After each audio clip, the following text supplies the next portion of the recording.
Hi hello అందరికీ నమస్తే. మళ్ళీ ఒక చిన్న మినీ బ్లాగ్తో మీ ముందుకైతే వచ్చేసాను. ఈ వీడియో వచ్చేసి హోమ్ మేడ్ సిర్లాక్ గురించి చెప్తున్నాను. నా కమింగ్ అప్ వీడియో ఇది.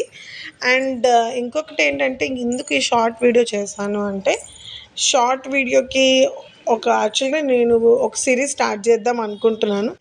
ఎంతమందికి ఆ సిరీస్ కావాలి, అది ఏ టైప్ ఆఫ్ సిరీస్ కావాలి అది కూడా కామెంట్ చేయండి. అంటే లైక్ ఫుడ్ సిరీస్ కావాలా, ట్రావెల్ సిరీస్ కావాలా, అండ్ వినాయక చవితి అయ్యింది కదా, వినాయక చవితికి సంబంధించి వైజాగ్లో పెట్టిన బొమ్మల గురించి సిరీస్ కావాలా, లేదా బేబీకి సంబంధించిన సిరీస్ కావాలా, అండ్ నా ప్రెగ్నెన్సీ జర్నీ గురించి ఉండే సిరీస్ కావాలా, అలా ఏ సిరీస్ కావాలో కమెంట్ చేయడం మాత్రం మర్చిపోకండి. అండ్ మీరు చేసిన కమెంట్స్ బట్టే ఏ కమెంట్ అయితే ఎక్కువ వచ్చిందో దాని గురించి నేను సిరీస్ చేయడం స్టార్ట్ చేస్తాను. And thank you for watching.